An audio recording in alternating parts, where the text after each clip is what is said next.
Today I am going to teaching you history of class 9th, first chapter.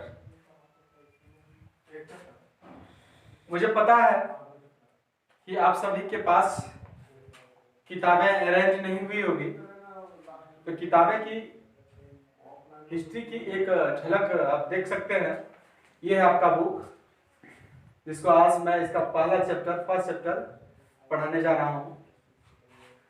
First chapter शुरू होता है आप लोग का the French revolution. The French revolution अभी तक आपने क्लास 8 तक इंडियन हिस्ट्री को पढ़ा। आज आप सभी क्लास 9th का हिस्ट्री जो पढ़ेंगे वो ऑलमोस्ट पार्ट एब्रॉड हिस्ट्री रहेगा, जो हमारे देश से कुछ वास्ता नहीं है। हिस्ट्री हम क्यों पढ़ते हैं ये सभी को पता है, और सबको जानते हैं। हम ज्यादा समय वक्त को बर्बाद नहीं करेंगे और अपना टॉपिक पॉइंट पर आते हैं। चैप्टर का नाम है द फ्रेंच रिवॉल्यूशन। फ्रांस की क्रांति। फ्रांस यूरोप कॉन्टिनेंट का एक कंट्री है। फ्रांस का राजधानी कैपिटल जो है पेरिस है। तो फ्रांस में रिवॉल्यूशन होता है, क्रांति होता है। क्रांति का शुरुआत कब होता है, कैसे होता है और क्यों होता है? When, how and why? French revolution. तो आइए आप जानते हैं इस चैप्टर का पूरे ओवरव्यू, इस चैप्टर का सारांश क्या है। जैसे आप सिनेमा देखते हैं तो उसका ट्रेलर पहले देता है, ताकि आप समझ सकते हैं कि इस ट्रेलर के माध्यम से पूरे कहानी का सारांश आप समझ सकते हैं कि कहानी क्या देखने वाले हैं। तो सबसे पहले इस चैप्टर का हम ओवरव्यू को समझेंगे और आगे की कहानी को इस ओवरव्यू के माध्यम से जानने का प्रयास करेंगे। फ्रेंच रेवोल्यूशन का overview. This matter was 14th July 1789 in the morning. एक घटना से रूबरू कराने जा रहा हूं। वो घटना फ्रांस के पेरिस शहर में 14 जुलाई 1789 को घटित होता है। आइए अब समझते हैं कि ये घटना किस प्रकार की घटना थी। बात 14 जुलाई 1789 का है। सुबह का समय था। तकरीबन 7 बज रहा होगा, और उसी दरमियान लोगों में एक रूमर, अफवाहें फैलाई जा रही थी। एक्चुअली फ्रांस में उस टाइम एब्सोल्यूटिस्ट रूल था, अर्थात मोनार्की सिस्टम था, लेकिन एक ऐसा मोनार्की सिस्टम जो निरंकुशवाद था, जिसके शासन व्यवस्था पर किसी भी तरह का कोई कंट्रोल नहीं होता था। वो अपने मनमाने ढंग से रूल करता था। तो फ्रांस की जनता, फ्रांस की सोसाइटी ऑलरेडी पहले से निरंकुशवादी परंपरा से डरा हुआ था, और सुबह के समय शहर के चारों तरफ से अफवाहें फैलाई जा रही थी। अफवाहें इस प्रकार थी कि लोगों को लग रहा था कि यहाँ का जो निरंकुश सम्राट है Louis 16 was the absolutist emperor of France. Louis 16 France का एक निरंकुशवादी शासक था। उसकी भय से तो लोग पहले से डरे हुए थे। दूसरा भय और अर्थात दूसरा समस्या ये खड़ा हुआ, अफवाह फैलाई जाने लगी कि सम्राट आज सैनिकों को इजाजत दे दी है, आदेश दे दी है नगर की ओर प्रवेश करने में। और ये इतना ही नहीं, ये भी अफवाहें उड़ाई जाने लगी कि सम्राट ये भी कहे हैं, सैनिकों को आदेश दिए हैं कि नागरिकों पर बमबारी किया जाए, गोली चलाया जाए। इसकी चिंता वहां के लोगों को सता रहा था और इसी के भय से तकरीबन 7,000 तादाद की जनसंख्या, 7,000, more than 7,000 enemies, mostly men, women, also children। 7,000 जनसंख्या में से औरतें, पुरुष एवं छोटे छोटे मासूम बच्चे भी शामिल थे, जो इन अफवाहों के कारण भीड़ इकट्ठे किए हुए थे और पूरे शहर की ओर फैल गए थे। फिर बाद में इकट्ठे जमा हुए और एक निर्णय लिया कि हम सभी मिलकर क्यों ना इनके हथियार पर कब्जा कर लिया जाए। तो फ्रांस की राजधानी पेरिस शहर में ही एक बास्तिल का किला था, जहां बास्तिल के किले में प्रिजन था, जेल। उसी जेल पर कब्जा करने का प्रयास किया जाने लगा और साथ ही साथ वहां के हथियार जितने थे सभी को सीज करने का प्रयास कर लिया वहां के नागरिक। और इसी मकसद के साथ, इसी व्यू के साथ आगे की ओर बढ़े और बास्तिल के किले को घेर लिए और अंदर घुस गए।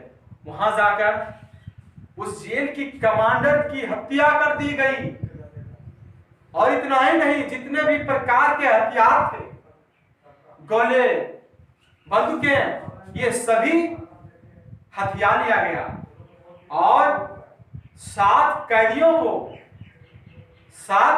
को वहां से छुड़ा दिया गया।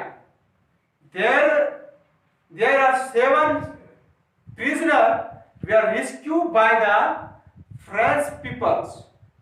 अर्थात 7 कैदियों को भी बास्तिल के किले से छुड़वा लिए, आजाद कर दिए।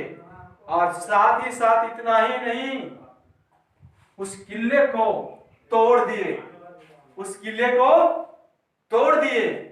क्योंकि सिर्फ अफवाह फैलाई गई थी कि सम्राट आदेश दे दिया है सैनिकों को कि हम नागरिकों पर बिना कहे पूछे अंधाधुंध बमबारी करेंगे, गोली चलाएंगे। लेकिन शायद ऐसा होता या नहीं, उस समय की सम्राट लुई 16 ही जान सकता है। इसी अफवाह के कारण बास्तिल के किले तोड़ दिए।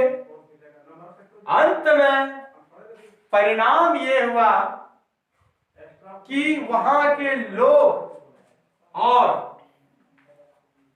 सम्राट इम्प्रोज लुई 16 के बीच संघर्ष प्रारंभ हो गया, स्ट्रगल प्रारंभ हो गया। यानी यहां से क्रांति शुरू हो जाता है और इसका परिणाम हम समझते हैं लुई 16 से। किससे? लुई 16 से। लुई 16 जब सत्ता पर आया था, उस टाइम तकरीबन उसका उम्र लगभग 20 साल का था और समय था 1774। कितना? 1774 ईस्वी। उस टाइम फ्रांस की सत्ता पर सत्तारूढ़ हुआ कौन? लुई 16। यानी इम्प्रोज बना कहां का? फ्रांस का। जब लुई 16 सत्ता पर आया, उस टाइम उन्होंने देखा कि ऑल ट्रेजरी वेयर एम्प्टी। उसके जो राजकोष थे अर्थात जो फंड थे बिल्कुल खाली पड़ चुका था, फंड में कोई भी रुपया नहीं था। तो आप जाहिर सी बात है, कोई भी व्यक्ति सत्ता में आता है और देखता है फंड खाली, तो उसे संकट का सामना करना पड़ता है, क्योंकि उसे जनता का दूत कहा जाता है, जनता का सेवक कहा जाता है। और राजा जनता को सुचारू ढंग से नहीं चला पाएगा, तो एक राजा का क्या महत्व है। जब उसने देखा कि हमारे ट्रेजरी खाली हो चुके हैं, तब उन्होंने क्या किया, जो फाइनेंशियल एडवाइजर थे उनसे एडवाइस लिया। और एक चीज और बता दें, लुईस 16 जो था वो बर्बन डायनेस्टी से था। किससे? बर्बन डायनेस्टी, यानी बूर्बो राजवंश से संबंध रखता था। और इनका विवाह भी हो चुका था, इनका विवाह किससे हुआ था? वो हुआ था मेरी एंटोनियट। I want to recall the name of the wife of Louis XVI. Louis XVI's wife name is Marie Antoinette. शायद अगर कोई भारतीय नाम होता पिंकी रिंकी, तो शायद आपका दिमाग में बैठ सकता था, लेकिन इसे भी आप याद कर सकते हैं कि लुईस 16 का वाइफ मेरी एंटोनियट थी।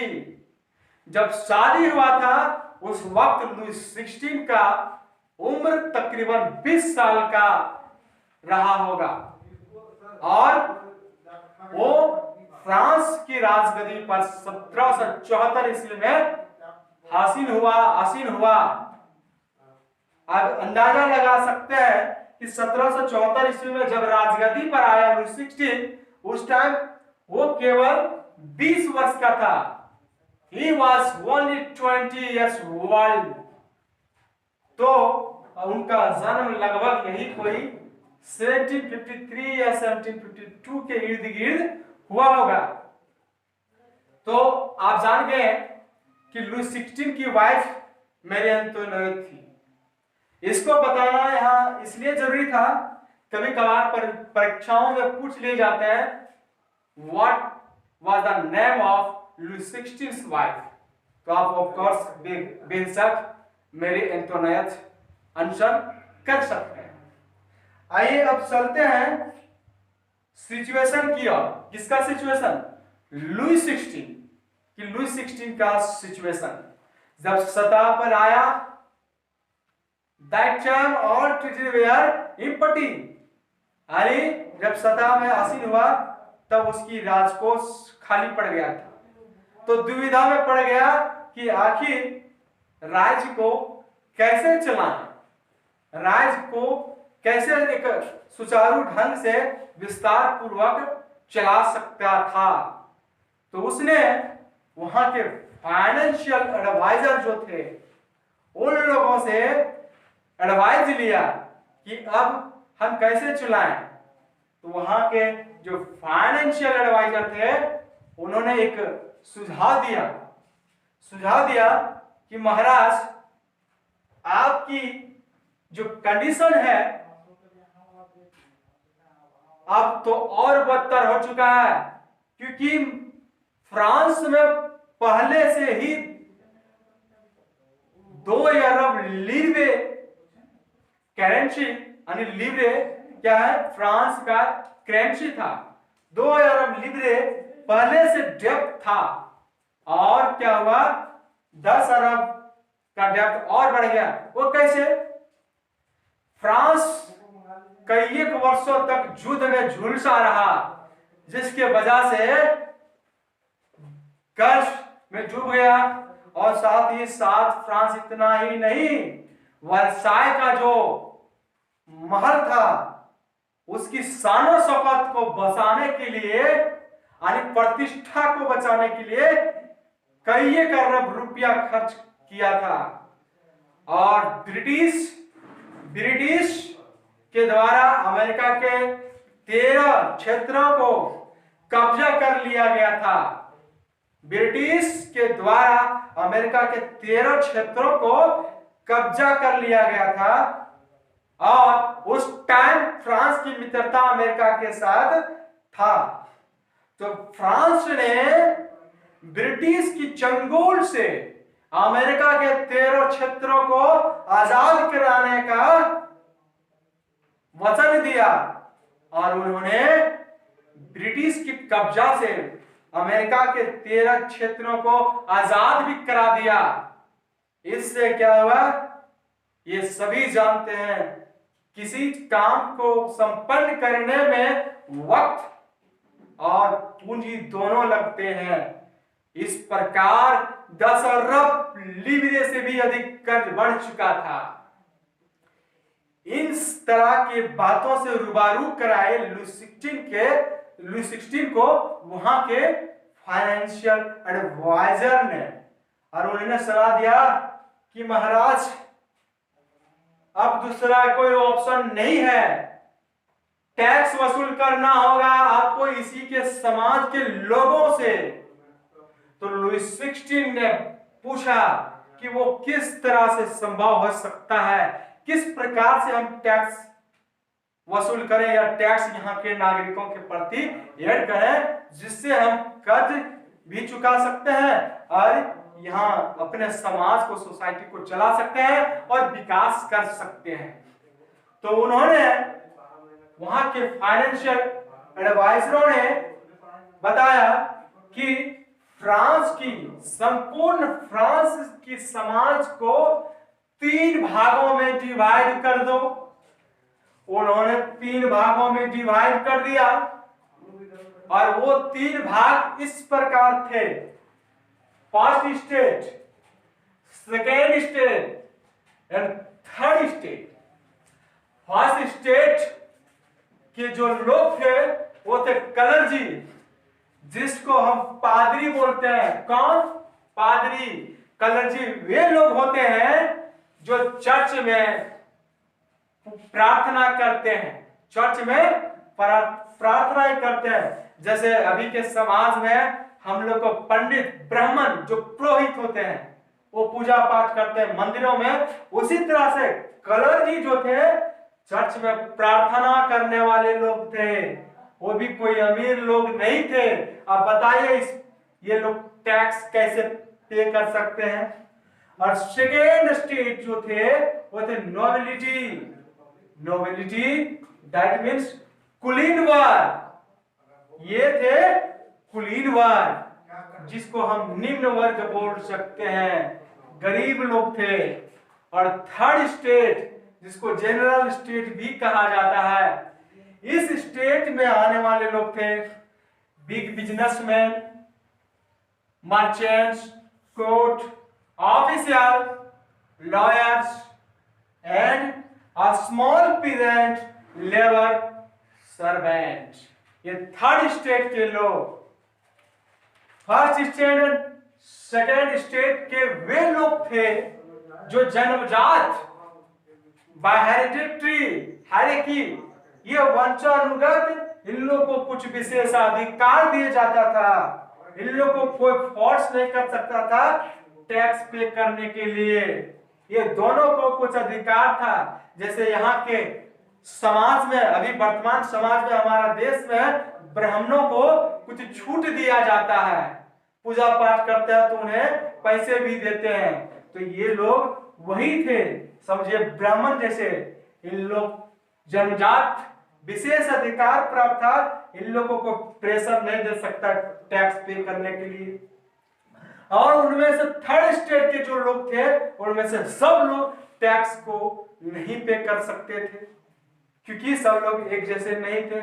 जो बिग बिजनेसमैन थे वे पे कर सकते थे, ऑफिशियल जो वर्कर थे ये पे कर सकते थे। और साथ ही साथ इतना ही नहीं, फ्रांस की जितनी आबादी थी उनमें से 90% आबादी पीजेंट ग्रुप के थे, किसान। लेकिन किसानों में भी प्रकार थे। क्या प्रकार थे? कि बहुत से ऐसे किसान थे जिनका अपना जमीन नहीं हुआ करता था, वो किराए पर, रेंट पर जमीन लेकर खेती करते थे। आप बताइए कि वे लोग कितना टैक्स पे कर सकते थे। और उन किसानों के साथ, उन किसानों पर लुईस 16 के साथ ही साथ कलरजी लोग भी टैक्स पे करते थे। बताइए बेचारे किसान किस तरह टैक्स पे करते। अब टैक्स तो लगाए जाने लगे, अब लोगों के बीच संघर्ष होना प्रारंभ हो गया, संघर्ष होना प्रारंभ हो गया। अब हमने देखा कि फ्रांस की क्या स्थिति थी, फ्रांस का सम्राट की कैसी रवैया थी, वहां के सम्राट लुईस 16 कैसे थे, और जब वो सत्ता पर आए तो किस तरह का मुसीबतें को सामना करना पड़ा, और किस तरह से वहां के समाज 3 स्टेट में बट गया, और कब वो राजगद्दी पर आया। हमने टोटल ओवरव्यू के माध्यम से देखा। हमें खेद है कि एक साथ एक चैप्टर को कंप्लीट करके वीडियो अपलोड करना थोड़ा मुश्किल की बात है। अब इतना ही तक, जिन स्टूडेंट के पास, जिन लोगों के पास बुक अवेलेबल होगा, हमने जितने सभी बात को बताया इस 20-25 मिनट के लेक्चर्स में, आप उसको एक बार फिर से अपने घर में बैठे बैठे रीड करने का प्रयास कीजिए और घर में तैयारी कीजिए। इसका नेक्स्ट लेक्चर्स, नेक्स्ट वीडियो में आप लोग को देखने को मिलेगा, जिसमें आप लोग पढ़िएगा कि किस तरह से लोग अपनी आजीविका को, अपनी लाइफ को सरवाइव करने के लिए संघर्ष कर रहे थे, और किस प्रकार वहां के सम्राट के विरुद्ध हुए, और कितने सभी फिलोसफर आए, बहुत सभी जो फिलोसफर जो एक एक अपने आइडिया दिए वहां के राजा को या वहां के समाज की विशेषताओं को एनालाइज करने का कोशिश किए हैं, उन सभी फिलोसफर के बारे में नेक्स्ट वीडियो में पढ़ेंगे। फिलोसफर जैसे रूसो, जॉन लॉकी, मॉन्टेस्क्यू, जैसे रूसो ने लिखा था एक बुक सोशल कॉन्ट्रैक्ट, और मॉन्टेस्क्यू ने लिखे थे अ स्पिरिट ऑफ लव। इन सभी चीजों को हम नेक्स्ट वीडियो में प्रयास करेंगे और नेक्स्ट वीडियो में पढ़ेंगे। तब तक अपना घर में तैयारी करते रहिए। धन्यवाद। एक बात याद रखें, हमारे चैनल को सब्सक्राइब करना ना भूलें। थैंक यू, धन्यवाद।